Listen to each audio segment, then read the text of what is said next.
Bem-vindos todos ao WW Especial. Esta edição vai abordar um dos temas mais quentes da atualidade, não só no Brasil.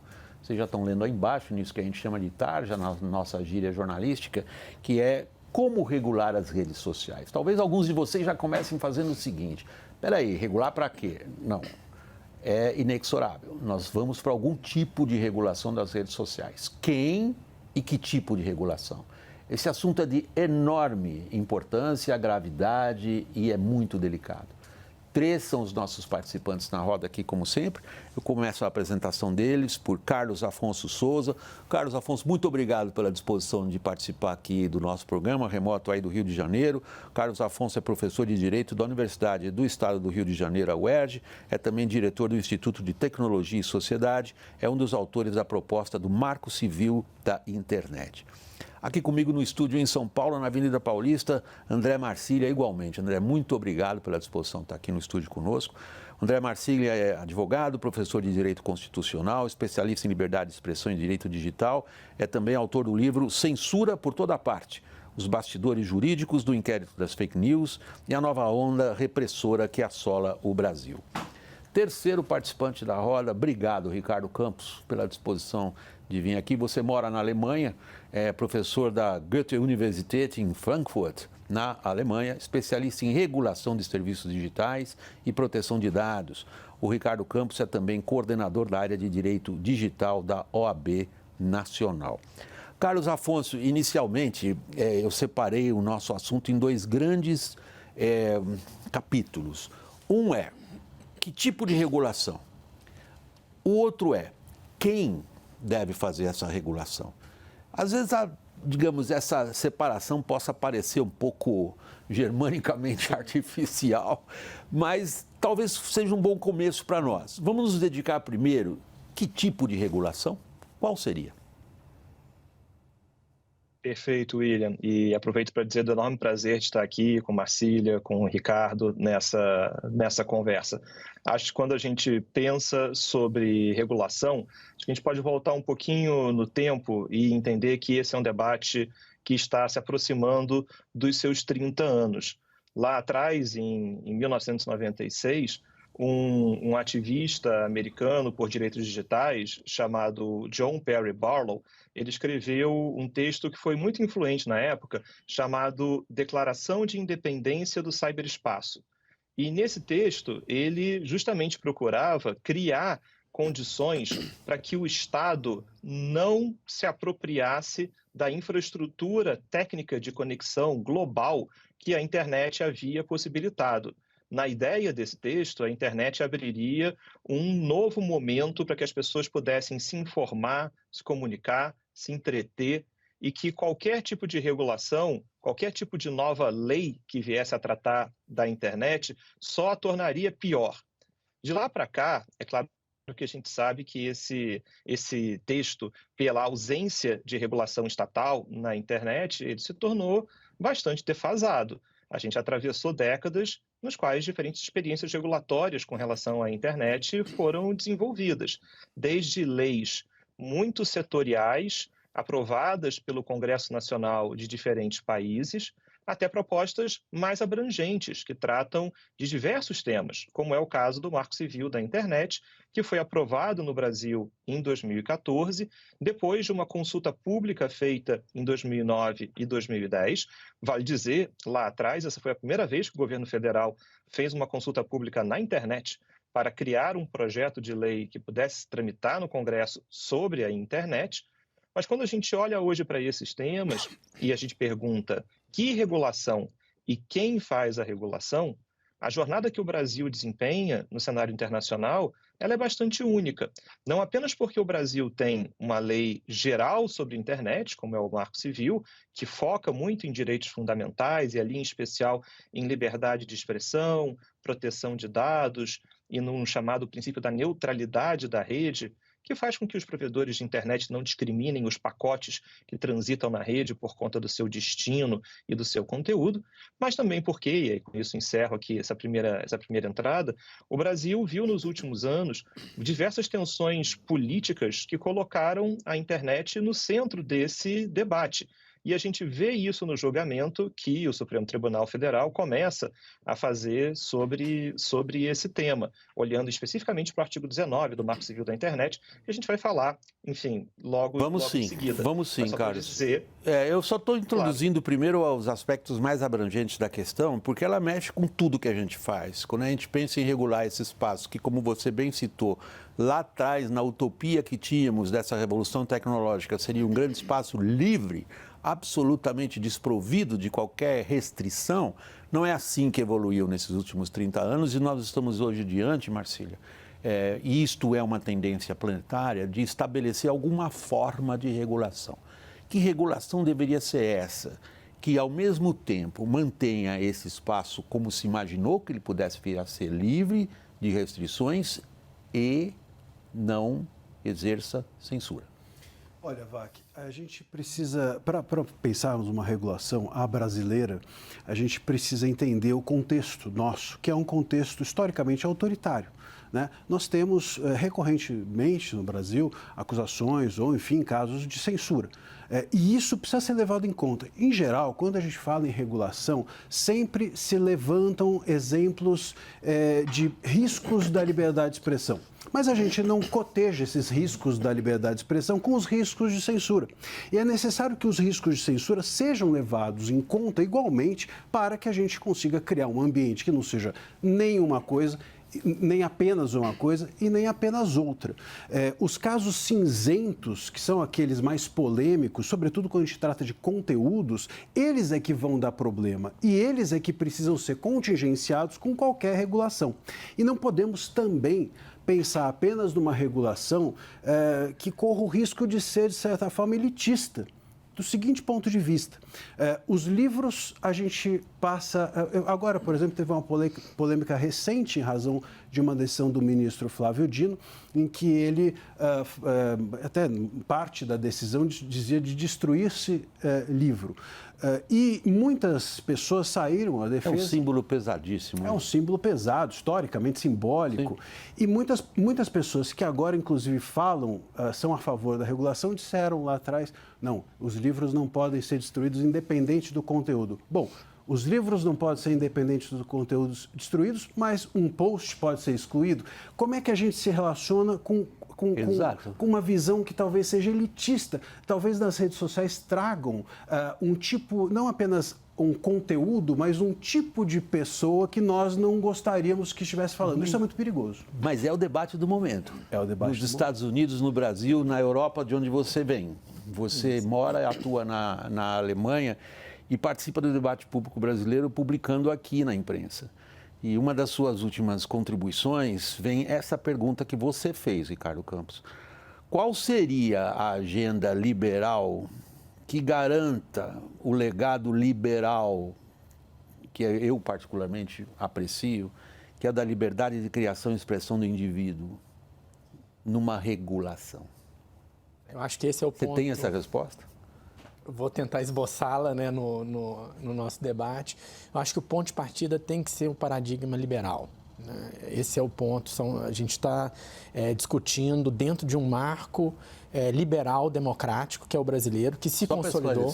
Nós estamos usando a expressão aqui liberal não no sentido americano, Sim. que é imediatamente traduzida como esquerda. Sim. Nós estamos liberal aqui no sentido do iluminismo, Isso. das liberdades e dos direitos fundamentais do indivíduo, no centro deles a liberdade de expressão, de movimentação, portanto, não há censura. Isso. E aí eu acho que esse é o ponto de partida, né?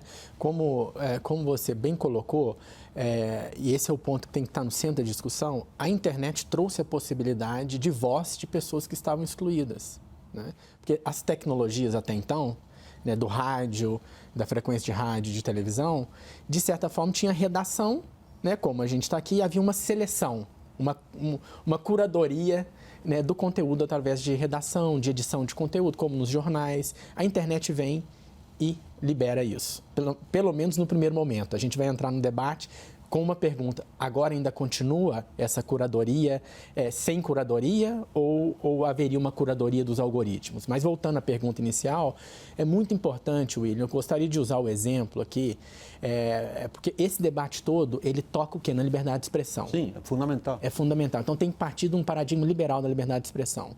Vou te dar um exemplo.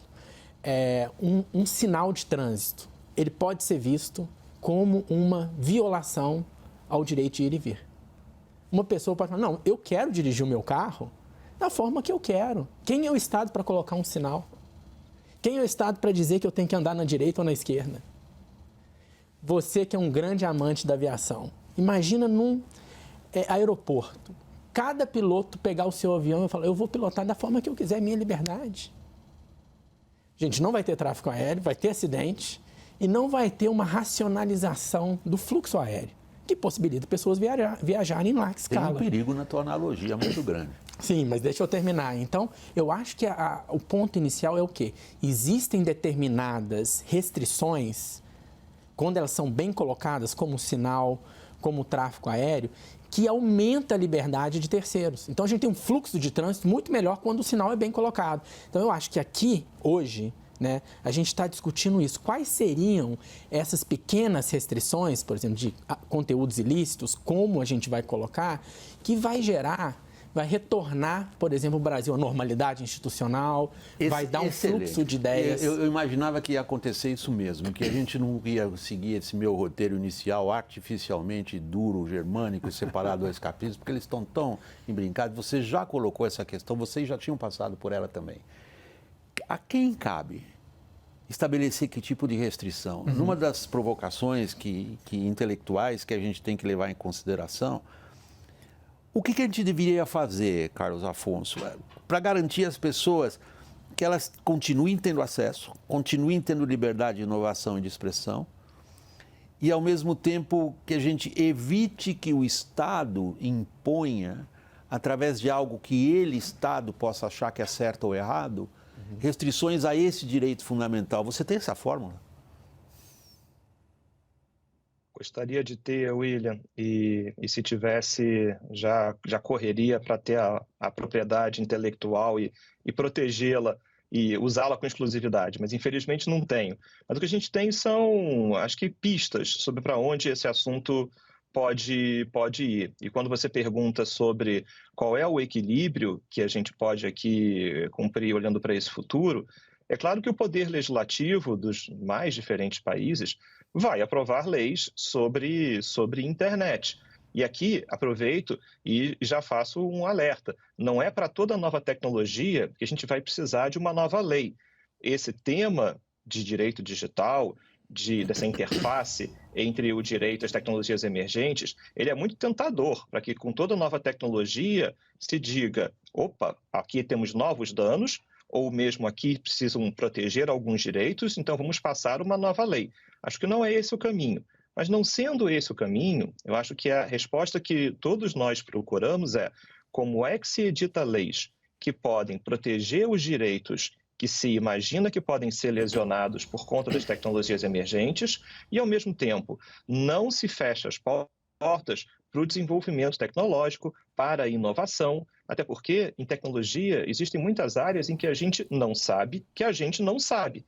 E, eventualmente, a redação de uma legislação pode travar um futuro que seria importante para outras situações que a gente nem consegue imaginar na largada. Então, acho que esses são alguns pontos de atenção quando a gente pensa nessa interface entre proteção de direitos, inovação e desenvolvimento de novas tecnologias. Vamos lá, que eu tenho certeza que quem está nos acompanhando está agora exigindo de nós o seguinte: beleza, vocês colocaram um plano teórico abstrato, o marco onde essa discussão se dá. Agora, o Brasil está caminhando em que direção? Quando a gente considera a necessidade de regulação, parece ser um consenso aí estabelecido. Quem está estabelecendo que tipo de regulação, com quais méritos? Marcília, você precisa de muito tempo para o raciocínio, senão eu interrompo o programa aqui, vou para o intervalo, volto para não cortar você. Pode ser assim? Pode. Ok. Nós vamos para o intervalo, pessoal. Voltamos daqui um instantinho. Até já.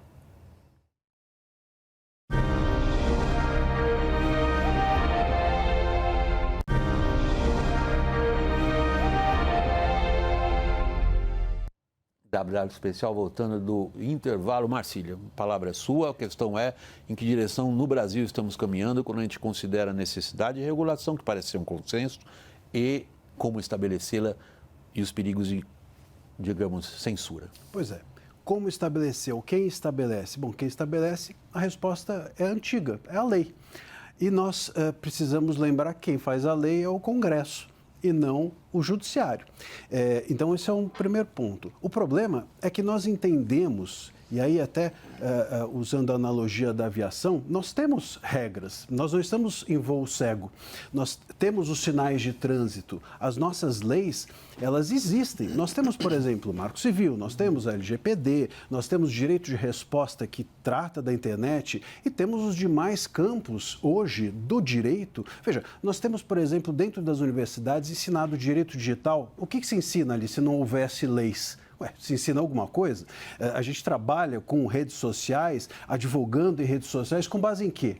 Existem leis. O problema é que a gente talvez queira um detalhamento tão grande dessas leis ou leis novas que detalhem a liberdade de expressão nas redes de tal forma que ela possa se engessar. E esse é o perigo, porque isso pode resultar em censura. E o ponto aqui, até de novo usando a analogia da aviação, que eu acho interessante, que diferente da aviação, você tem um avião que sai de um lugar e chega precisamente no outro. A liberdade de expressão dentro de uma democracia é usada para um avião sair de um lugar e chegar não se sabe onde. Essa é a beleza da liberdade de expressão e é isso que dinamiza a democracia. O avião sai de um lugar, sabe-se lá onde ele vai parar. E é isso que a gente precisa, de alguma forma, levar em consideração se a gente entende que a liberdade é o motor de uma democracia. Porque se a gente engessar com leis e detalhamentos tão grandes e uma regulação que avance nesse sentido, é por isso que ela pode resultar em censura. Se a gente for nesse caminho, nós podemos destemperar o sistema democrático em razão de uma espécie de esgarçamento da liberdade de expressão. Ricardo, você atua num país que é uma democracia aberta, o Estado de Direito. A Alemanha é um dos exemplos de países democráticos, particularmente em função da história da Alemanha no século passado, no qual na Constituição há uma proibição de divulgação e de trato de determinados símbolos ligados a uma determinada corrente política. Isso é um exemplo para o Brasil? Olha, eu venho muito do paradigma alemão, né? Eu estudei na graduação lá, fiz mestrado, doutorado, hoje eu dou aula lá, então conheço bem o aspecto alemão. A Alemanha é o primeiro país a ter uma lei consistente de 2017, que chama Netzwerkdurchsetzungsgesetz, que virou a base da lei europeia, do regulamento europeu, que chama Digital Services Act. E o interessante, né, vivendo lá no dia a dia, tendo família lá, é que não houve o efeito colocado de cerceamento da liberdade. Não houve censura. E é interessante que eu atuei muito, William, no debate legislativo, desde o Senado, oficialmente sendo mencionado pelos senadores, depois na Câmara dos Deputados, trazendo o modelo alemão e europeu. Eu acho que o problema hoje da decisão estar sendo deslocada para o Supremo, até o ministro Barroso ontem abre a sessão falando isso, é que se esticou demais a corda. A hora do consenso era no Congresso Nacional e as empresas bloquearam o debate público nacional. Esse caso está sendo julgado agora porque não conseguiu se chegar a um consenso no Legislativo. Então, esse é um ponto excelente. Na semana que passou, você se referiu ao início do julgamento pelo STF, justamente do artigo 19 do Marco Civil, julgamento esse que todos nós sabemos é um julgamento sobre regulação das redes sociais. E ao iniciar esse julgamento, o presidente do Supremo disse o seguinte: o tribunal aguardou, por um período bastante razoável, a sobrevinda de legislação por parte do Poder Legislativo. Não ocorrendo, chegou a hora de decidirmos essa matéria. Então, no ordenamento político e jurídico institucional brasileiro, o presidente do Judiciário está dizendo o seguinte: olha aqui, se o representante do povo, que é o deputado federal na Câmara dos Deputados, não faz o que a gente esperava num prazo determinado, nós no Judiciário vamos fazer. Carlos Afonso. E é o que a gente vê nesse caso atualmente, William. O Congresso Nacional teve uma série de situações em que se poderia chegar a um consenso sobre regulação desse tema de redes sociais. E vale dizer, o Marco Civil da Internet tem 10 anos, e nesse período de 10 anos, é claro que existiu oportunidade para alguma atualização, em especial sobre questões ligadas à moderação de conteúdo e como isso ocorre. Mas me parece que no Congresso Nacional, diversos fatores acabaram jogando contra a formação de consenso.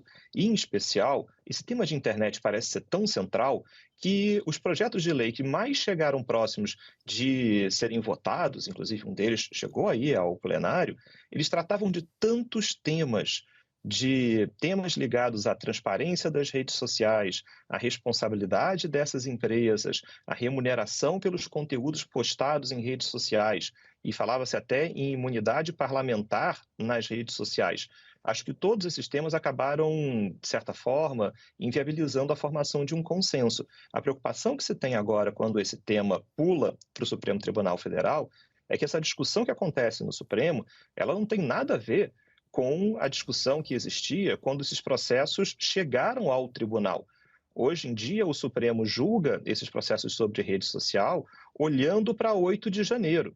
E isso é muito explícito na fala dos ministros, e que eles entendem que o julgamento que o Supremo faz sobre o artigo 19, que trata de responsabilidade civil das plataformas, na verdade é um recado que a Corte manda sobre esse mundo que se formou nessa última década, em que o Supremo enxerga que a mudança do regime de responsabilização das plataformas poderia, de certa maneira, aqui levar a um tipo de solução para esse problema. A questão é, essa solução tem cara de regulação da rede. E como nós estamos falando aqui, regulação da rede tem cara de Congresso Nacional. E isso só aumenta a tensão entre os poderes, só aumenta a tensão entre Congresso e Supremo.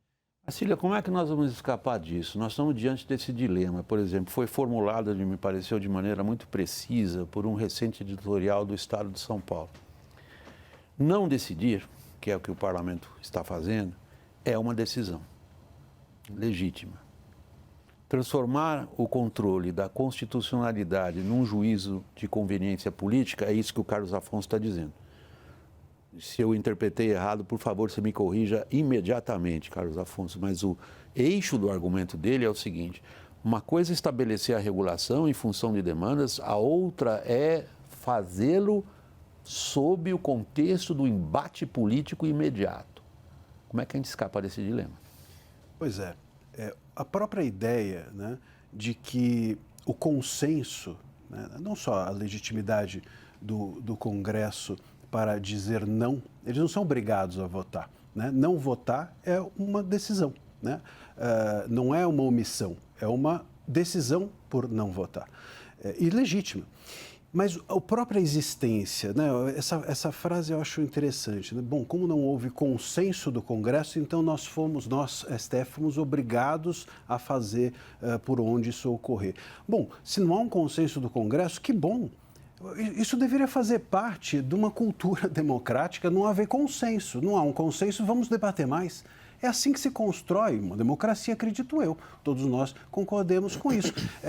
Então, assim, na ausência de um consenso, vamos atropelar, quer dizer, vamos criar como se houvesse alguém que pudesse tutelar o dissenso de tal maneira a organizar a casa. Isso não existe. Isso é uma postura que se sobrepõe ao outro poder. Bom, vocês não se organizaram, faço eu. Essa própria conduta ou esse próprio raciocínio que está por trás dessa regulação que está agora acontecendo mostra a cultura autoritária que nós vivemos no país, e não é de hoje. Isso não pode ser atribuído à corte. Isso está enraizado em nós. Todos nós somos assim, inclusive no nosso dia a dia. Então, a gente precisa entender que qualquer tipo de regulação vai ter por trás ou vai ter que contingenciar isso se pretender não resultar em censura. Eu vi, Vac, um dos debates, inclusive desses dias, que tem acontecido lá no no Supremo, um dos ministros, acredito que até eles chegaram a dizer, olha, seria interessante, sem decisão judicial, removerem perfis falsos dos próprios ministros e etc.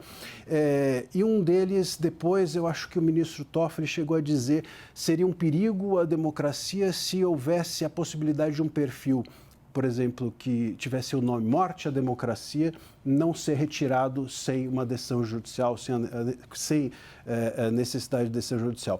Veja, é possível que Morte à Democracia seja um site de política, seja um site crítico, seja um site monarquista. Bom, o que de tão terrível haveria nisso? Então, é necessário que a gente, claro, retire perfis falsos, mas entenda que a censura é uma espécie de filho que se perde da mãe no shopping, né? E quando ele se perde da mãe, ele acaba chegando a lugares muito ruins. E é por isso que nós não podemos permitir que 2, 3 ou 11 cheguem à conclusão que o Congresso não chegou.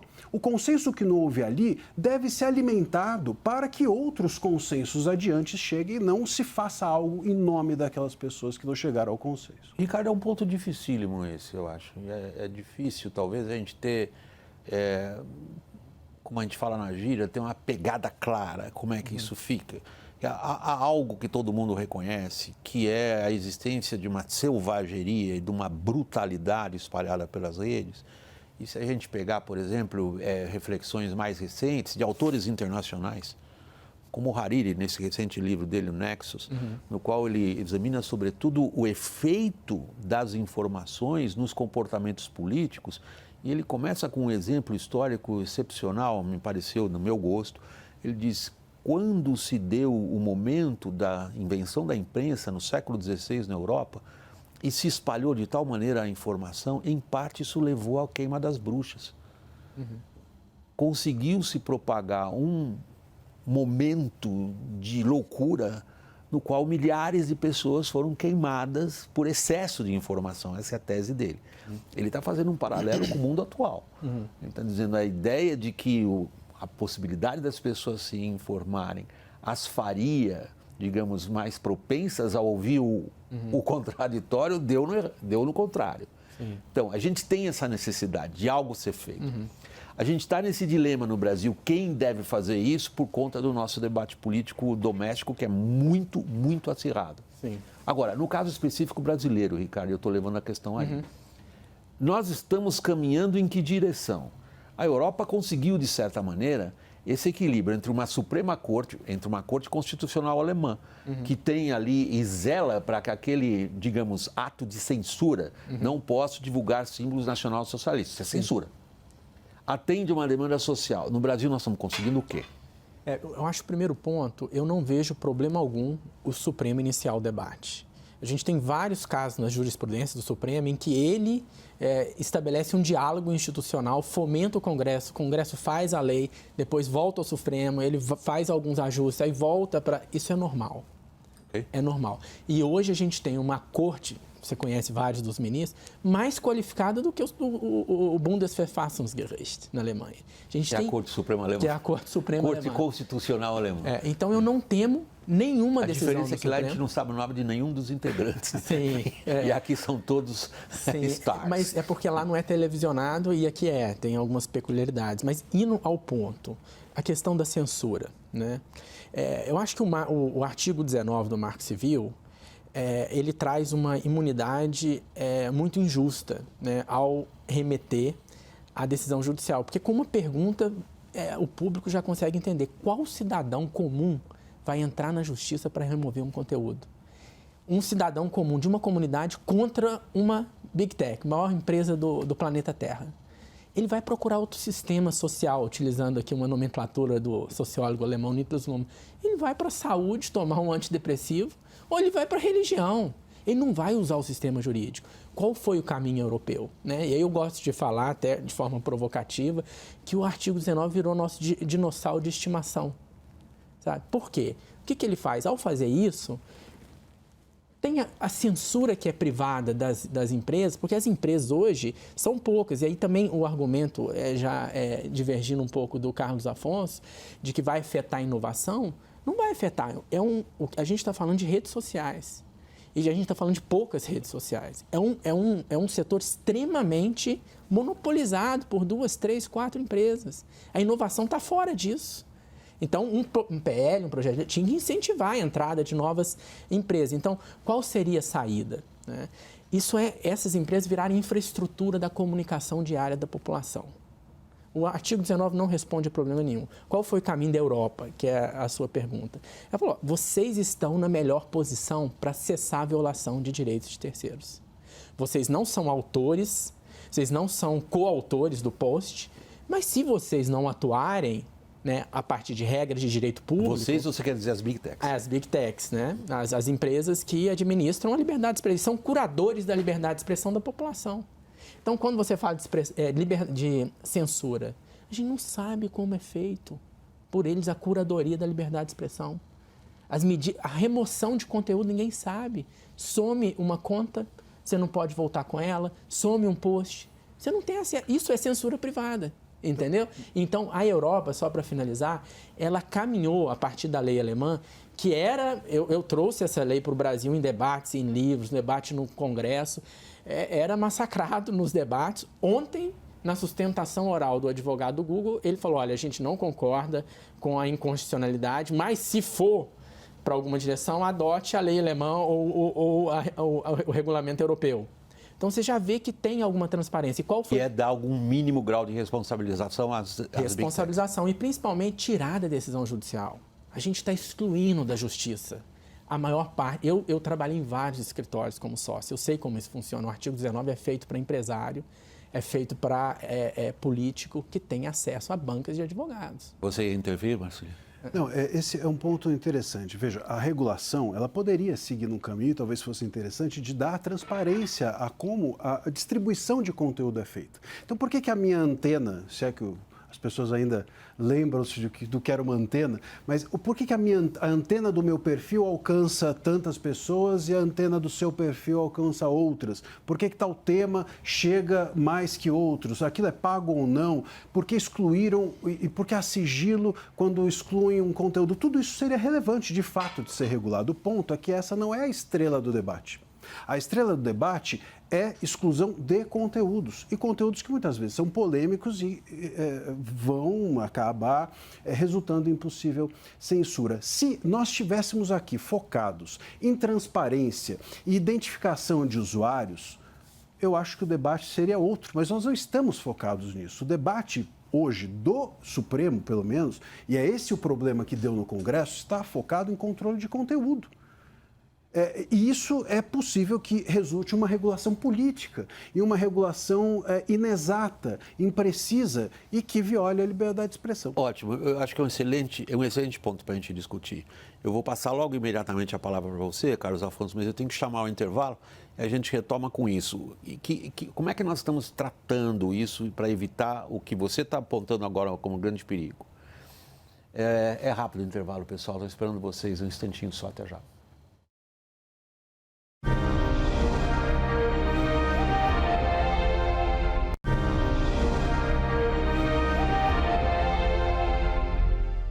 É o WW Especial, nós estamos voltando no intervalo. Carlos Afonso, aí no Rio de Janeiro, eu interrompi o programa para chamar o break, agora, instantes atrás, quando estávamos levando ao ponto que me parece um dos mais nevrálgicos dessa discussão. Se ao buscar respostas para essas perguntas que a gente vem colocando, nós estamos criando, ou se está criando, muitas vezes o Marcílio usou o nós e o você como no lugar da partícula impessoal ser, né? Se está criando, se está, na verdade, favorecendo um tipo de situação na qual mais ímpeto ainda terá aquele legislador ou aquele juiz que queira simplesmente remover conteúdos. Olha, William, essa me parece que se é um cenário possível a depender do que sair da decisão do Supremo Tribunal Federal. Acho que é importante esclarecer que quando a gente olha a discussão do Supremo Tribunal Federal, é claro que as grandes plataformas acabam chamando muita atenção. E se imagina que essa é uma decisão que olha especialmente para as grandes empresas de redes sociais.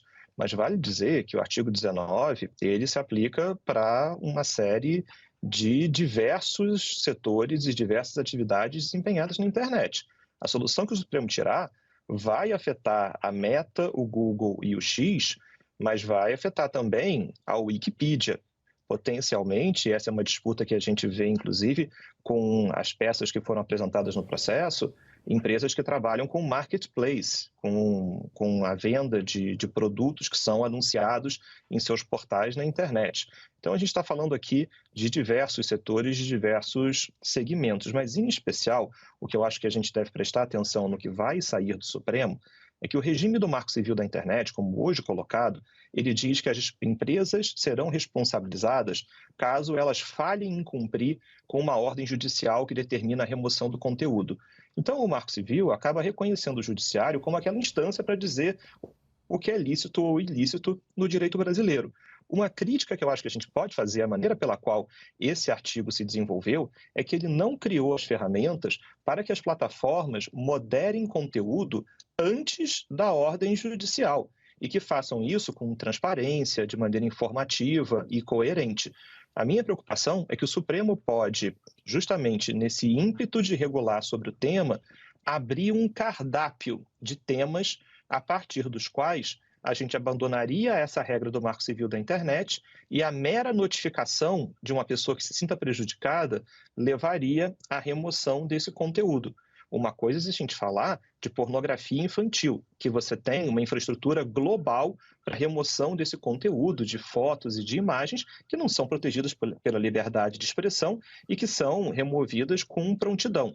Outra coisa é quando a gente começa a falar sobre dano à imagem, dano à honra, e aqui a gente pode ver como esse sistema pode ser abusado. Deixa eu pegar um breve resumo que eu peguei fazendo minha lição de casa para esse programa, como que essa questão está sendo tratada em outros países, especificamente as Big Techs, Ricardo. Nos Estados Unidos, a legislação imuniza as plataformas por conteúdos de terceiros. A União Europeia, o conjunto de leis do bloco estabelece que as redes só podem ser responsabilizadas por conteúdo de terceiros se souberem da existência dele e não remover. E a gente tem o Reino Unido, e ali tem uma expressão que está entrando no debate brasileiro, que vem de uma proposta aprovada em outubro de 2023, que define que as plataformas terão o dever de cuidado de remover conteúdo ilegal, mesmo antes de receberem denúncias. Em que direção que nós estamos indo, pelo que você pode interpretar do debate? Olha, respondendo a sua pergunta, mas antecipando, eu acho que o ponto do Carlos Afonso é muito importante. O artigo 19, ele é feito para a internet como um todo. E aí o Supremo tem ferramentas conceituais que é a modulação de efeito para restringir as redes sociais e serviços de mensageria. Quem atua na administração da esfera pública. Marketplace não tem nada a ver com isso.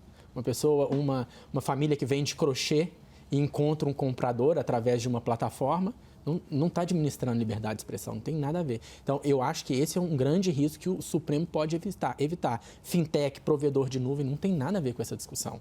Esse é o primeiro ponto. Eu acho que o segundo ponto é partindo do plano global.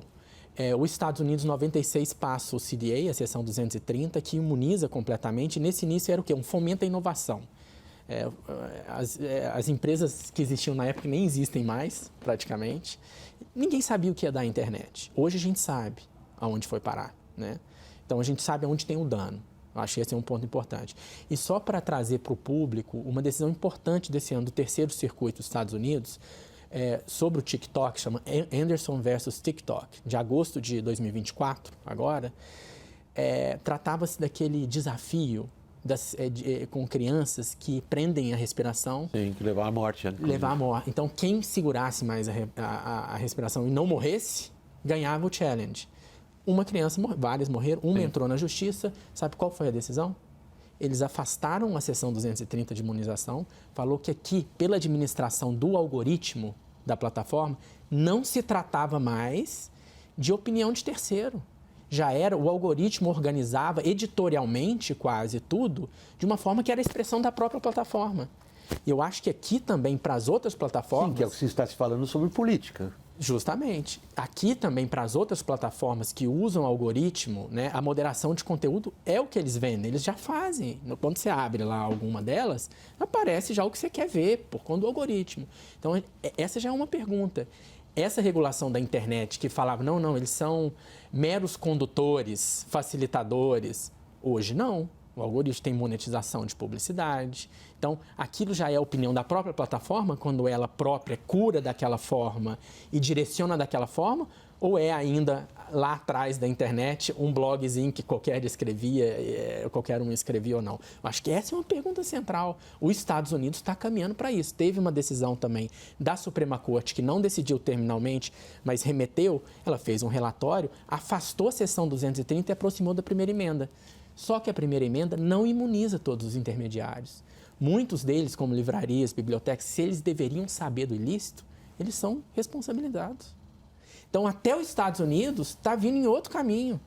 E o Brasil tem que acompanhar isso. Na Alemanha, já mudou em 2017, na verdade, com uma decisão do STJ alemão, chama Steuerhaftung, de um instituto que é muito simples. Fala assim, vocês não são autores, mas vocês são facilitadores do ilícito. Então, vocês não vão responder pelo post, vocês não são autores, mas pela não remoção. Se você receber uma notificação pessoal, você tem que averiguar se é manifestamente legal, se é um conteúdo contra o Estado de Direito, se é um conteúdo contra os judeus, que na Alemanha é uma questão central, historicamente. Então, há um caminho claro que não é censura, é até uma forma de ver como a gestão da liberdade de expressão está sendo feita. É uma excelente provocação tua essa afirmação. Há um caminho claro. Há um caminho claro. Experimental. Experimental. Você quer substituir por experimental? Eu vou pôr essa pergunta para o Marcília e para o Carlos Afonso, se há um caminho claro. Pessoal, o programa que vocês estão acompanhando pelo cabo fica por aqui, mas a gente está estendendo o www, a conversa continua no streaming e é fácil chegar lá, aponta o celular para esse QR Code que está na tela, vocês serão direcionados à playlist www no YouTube. Lá terá um vídeo com o mesmo título da tarja que está aqui embaixo. Muito obrigado.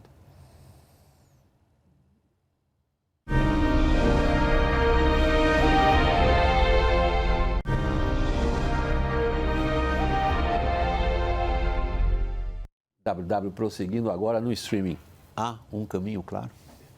Eu creio que... Excelente provocação. Excelente provocação, mas eu creio que não seja o caminho nenhum apenas e nem claro.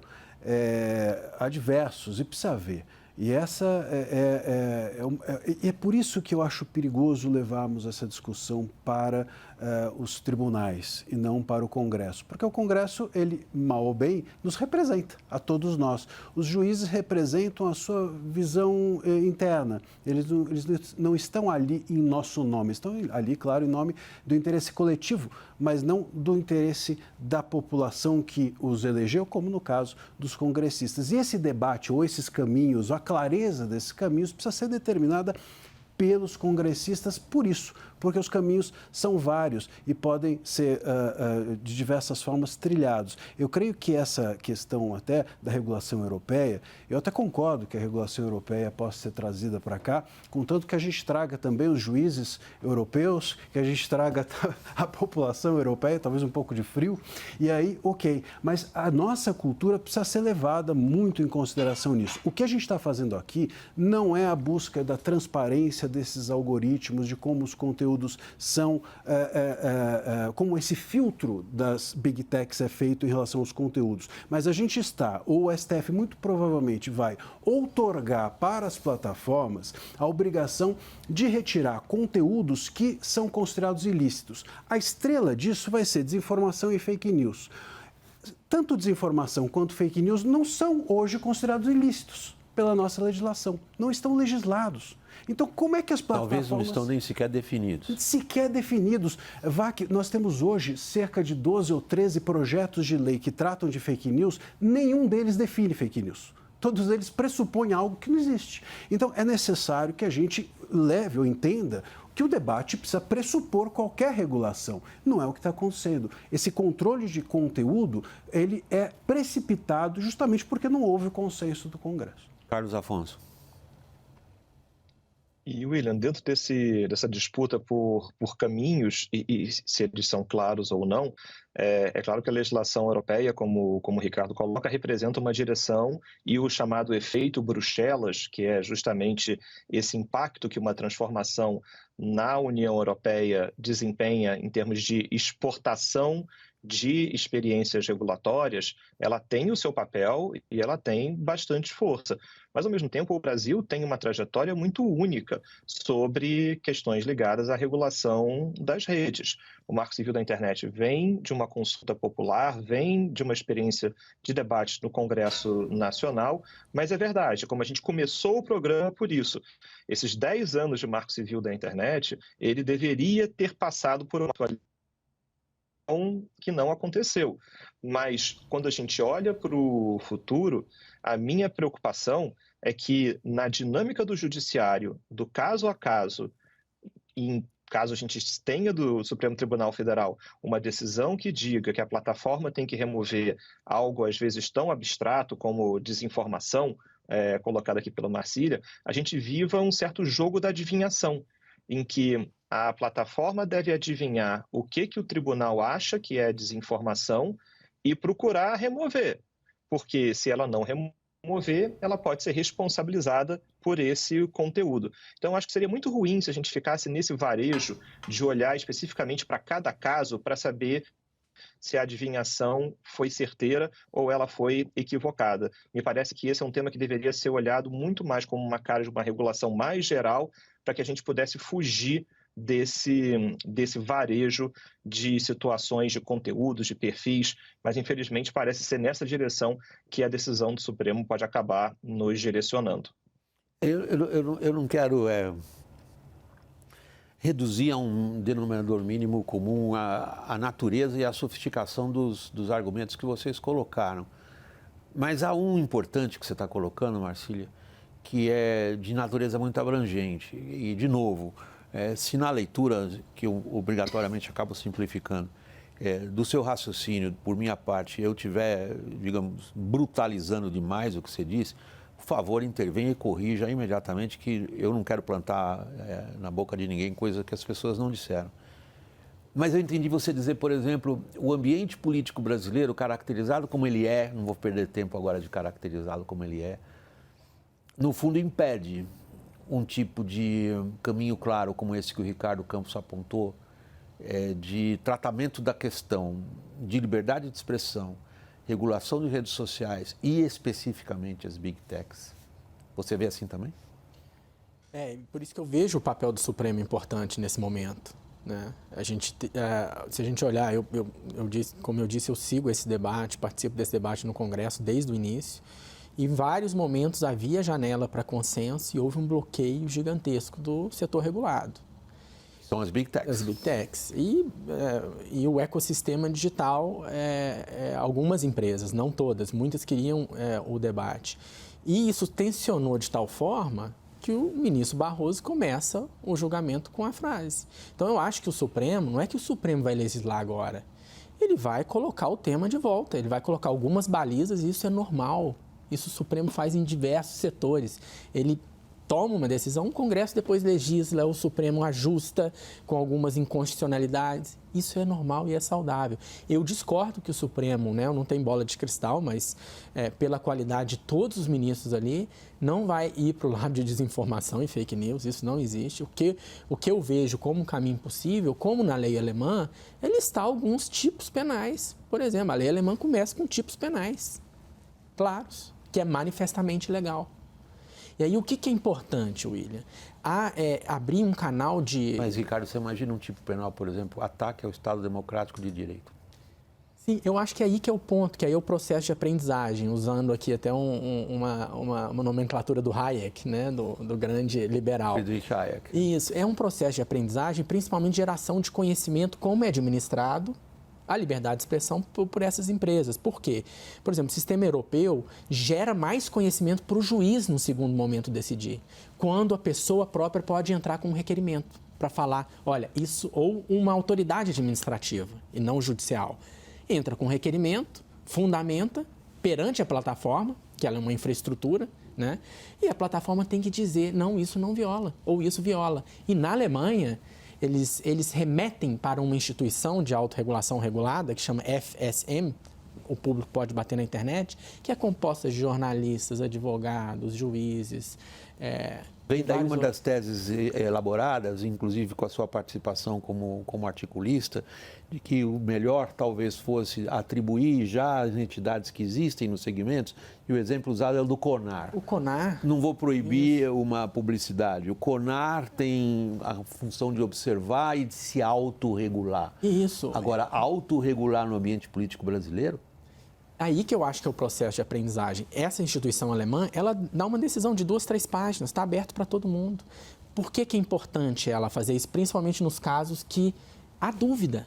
A plataforma remete para lá, o CONAR podia criar uma secretaria, né? E a gente tem, William, um ambiente institucional muito maduro. A Europa escolheu, para o regulamento europeu, a Anatel de lá, que chama Bundesnetzagentur. A Anatel brasileira tem qualidades regulatórias, é a agência reguladora com maior competência, uma das maiores do mundo, para tratar, já trata do assunto, né, de remoção, né, ela que faz todo o trabalho quando no inquérito das fake news com o Alexandre. Então a gente tem um CONAR, que poderia ser uma instituição de autorregulação regulada para alguns casos, e a gente tem a Anatel, que pode ser incluída, a gente tem um ecossistema já preparado para o experimentalismo não ser algo que tem uma externalidade negativa. Mas olha, o que a gente adora aqui, particularmente nesse espaço que a gente criou aqui no WW, na CNN, é poder abordar os problemas mais delicados de forma direta.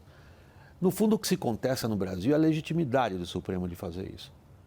Legitimidade essa em função do nosso debate político. Nós estamos escapando da questão de mérito da regulação das redes e de como tratar a selvageria e a brutalidade na internet, como é que isso se faz.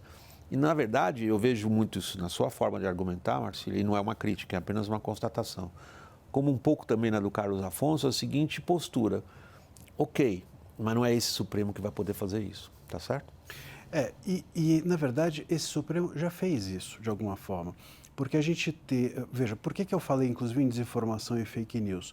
Nós temos hoje uma resolução eleitoral, não é o STF, mas é o TSE, que os ministros, enfim, são quase os mesmos. Sim, o ministro de um é presidente do outro. Presidente do outro. E a gente tem hoje, por exemplo, a resolução 2373224, que foi feita para as eleições municipais e que é basicamente em cima do PL 263020, que era o PL do Orlando Silva, e que foi justamente o PL rejeitado. Então, ali, o TSE já avançou, digamos assim, contra a ausência de consenso, já fez ele regular.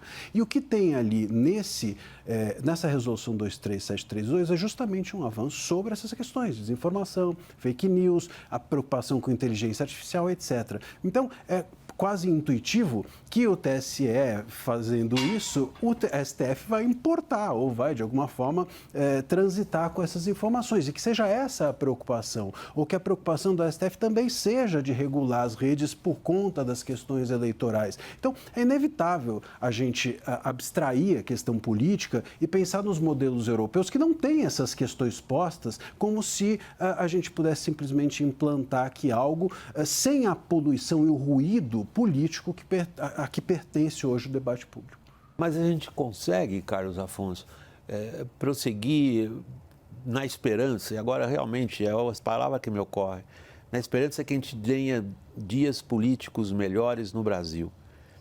A natureza do nosso debate político está completamente contaminada por essa selvageria de redes sociais, inclusive levar adiante no Brasil qualquer debate, eu até diria racional, está se tornando cada vez mais difícil. A gente consegue ter ou manter a esperança de um clima político melhor sem, de alguma forma, regular esse ambiente? Olha, William, você pergunta para alguém que é otimista. Então, enfim, se existe esperança nós temos. O que me parece é que essa esperança talvez não seja depositada neste particular momento em que esse assunto se desenvolve. O Brasil tem uma experiência única nesse tema, e pegar um gancho de contexto político, nenhuma corte constitucional de nenhum lugar do mundo foi decidir um tema sobre um desenho regulatório de redes sociais e diversas atividades desempenhadas na internet, passados meses de o dono de uma rede social fazer uma ampla campanha na sua própria rede contra um dos ministros desta corte, se não contra a corte como um todo. Então, é indissociável o julgamento do Marco Civil da Internet que o Supremo faz agora e que vai ter essa cara de regulação de internet do contexto político. E isso aparece claramente na fala dos próprios ministros. O ministro Alexandre de Moraes, na sua fala inicial, disse que o 8 de janeiro deixou escancarada a falência dos modelos de autorregulação por parte das plataformas e que ele foi acompanhado por fala de diversos outros ministros. Então, acho que esse pacote que envolve esse contexto político que junta 8 de janeiro, cabo de guerra Musk e Moraes, a discussão sobre integridade eleitoral no TSE, tudo isso monta essa caixa de ferramentas que o Supremo utiliza para decidir esse caso concreto. Ricardo, você tem um grande reconhecimento pela sua atividade acadêmica na Europa.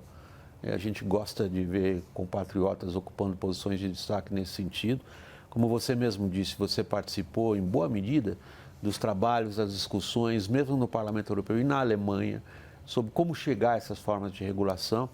E você é uma autoridade consultada, pelo que a gente sabe muito bem, do ponto de vista acadêmico, teórico, doutrinário, pelos integrantes do Supremo hoje. O que você diria para eles?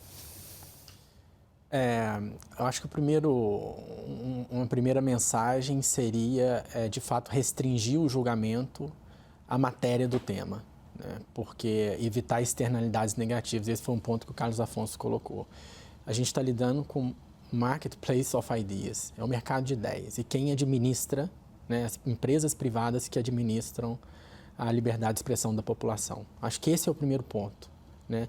E talvez, William, estabelecer um corte também, né, para evitar uma externalidade para empresas de redes sociais estão entrando, né, como numa lei que coloca na lei alemã a partir de tantos milhões devem seguir. Porque, na verdade, o que pode sair dali é a criação de obrigações adicionais, né? E está claro, eu acho que o Carlos Afonso foi muito certeiro em falar, olha, esse julgamento reflete um ambiente institucional brasileiro. E deve refletir. O artigo penal do Código Civil alemão, que trata a questão judaica, reflete um momento histórico. Na verdade, as leis refletem o momento histórico de cada país. E a gente tem problemas institucionais hoje. Só que aí a questão isso não pode também passar do limite, tem que ter uma distância. Eu acho que esse julgamento, William, eu discordo um pouco nesse sentido, o Supremo vai balizar alguns critérios mínimos para o Congresso, no segundo momento, retomar o debate. Isso, para mim, na conversa que eu tive com os ministros, todos, está claro, isso é saudável, isso é um diálogo institucional saudável. E esses casos que estão postos para julgamento, eles já estão há muitos anos. Eu participei de audiência pública 3 anos atrás. A gente tem experiência já global sobre o tema e é preciso tropicalizar, porque também a gente tem problemas diferentes da Europa. Isso é verdade. Mas a gente pode ir por um caminho que está dando certo, por países democráticos. A gente não está falando aqui de países ditatoriais. Não, nenhum deles foi jamais aqui uma orientação para nós. Nós estamos falando, ao contrário, de democracias de culturas muito próximas à nossa. Nós estamos falando de democracias do sul da Europa. Nós estamos falando de Grécia, Itália, Espanha, Portugal, por exemplo, com quem a gente tem uma imensa identificação e afetividade. E sistemas políticos que, até certo ponto, se a gente pensar na geringonça política portuguesa que funciona, a nossa parece que não está funcionando bem, mas esse é outro programa. Mas, Marcílio.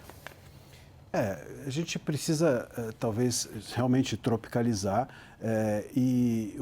agora, do mesmo jeito que algumas questões são imperativas para que se trate institucionalmente de algum tema, também algumas questões são imperativas para que não se trate.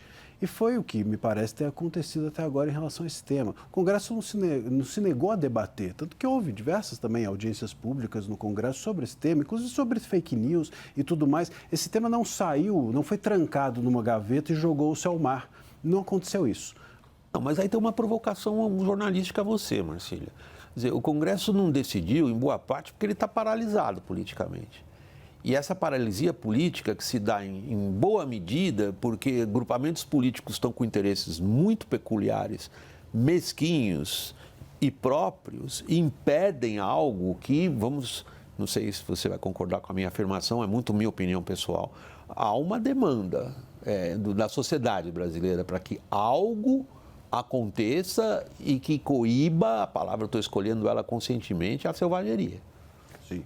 Mas, por exemplo, foi criado um grupo de trabalho no Congresso em relação a esse tema, né? E o próprio, inclusive, salvo engano, foi o ministro Barroso, que disse, olha, se lá não acontecer nada nos próximos meses, vai se pautar. Então, é sempre um jogo de pressão, né? O que há, e isso é ruim, o jogo de pressão ou de alguma... E sobretudo hoje, nós temos o STF e o Congresso num tensionamento. Muito forte, sim. Muito forte. Inclusive em relação não só a redes sociais. Agora a gente teve recentemente questões relacionadas à própria imunidade parlamentar, né?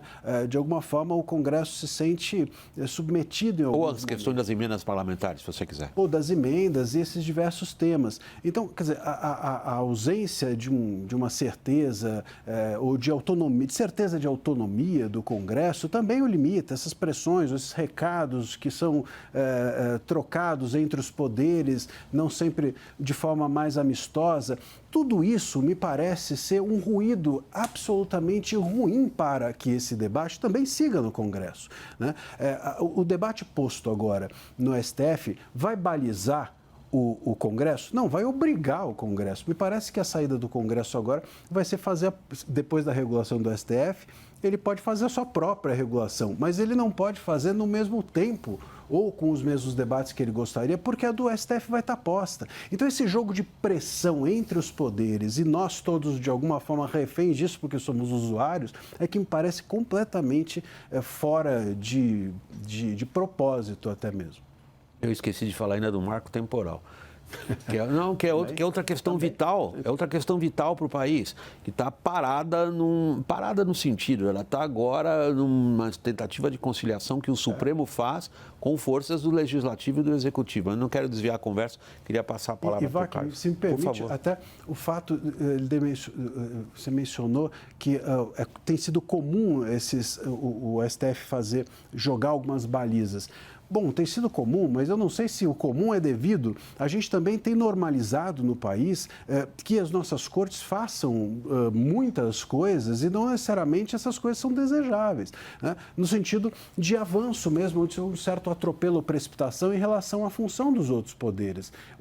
Tem havido, e é inegável, me parece que é notório, que o STF tem abarcado para si algumas funções que não são naturalmente de uma corte constitucional. Essa é uma grande discussão aqui no Brasil, Ricardo, que eu sei que você acompanha, e que nós, jornalistas, com um certo cinismo, que eu faço parte da geração antiga, que era bem mais cínica. Não que os novos não sejam cínicos, que às vezes ser cínico é uma qualidade. Que é o seguinte, quando é que a gente foi normal? Porque quando a gente pensa no papel dos poderes e pensa, puxa, precisamos pensar na volta à normalidade, a que normalidade nós nos referimos? Então, nesse caso específico, Carlos Afonso, o Supremo balizará o Congresso, que responderá como?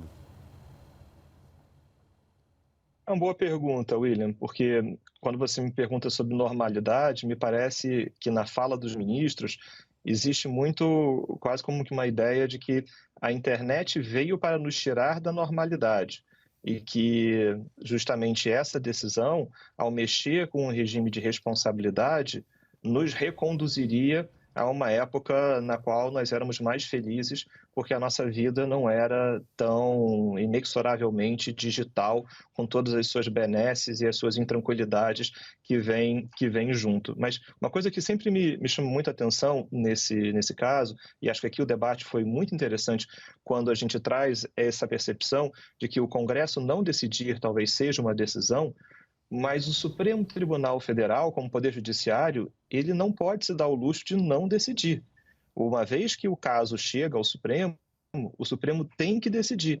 E aí eu acho que essa questão sobre a tensão entre Congresso e Supremo, ela existe justamente porque dois casos que chegaram ao Supremo, e William, a gente está falando do caso de uma comunidade criada no Orkut por alunos para falar mal de uma professora e o perfil falso de uma pessoa em outra rede social. Esses dois casos levam a essa grande discussão no Supremo Tribunal Federal, que pode dar uma cara nova à regulação de redes sociais e que o Supremo sirva como uma resposta a 8 de janeiro e a esse contexto político. Então, eu acho que é esse esquadro que a gente precisa prestar atenção. É claro que o Supremo precisa responder, ele precisa decidir os casos, só que o contexto político brasileiro, ele é tão intenso, ele é tão único, ele é tão próprio, que na decisão desses 2 casos, o Supremo vai mandar vários recados ao Congresso e, de certa forma, aqui a gente está desenhando como é que vai se dar esse diálogo e como esse diálogo pode acontecer. E acho que aqui é que é a nossa preocupação, é saber o que extrapola a decisão desses 2 casos e acaba fazendo com que uma decisão sobre responsabilidade civil de plataformas na internet se torne uma enunciação sobre limites de liberdade de expressão na internet como um todo. Eu sinto uma pena horrível de dizer que mesmo no streaming a gente tem que manter um limite de tempo.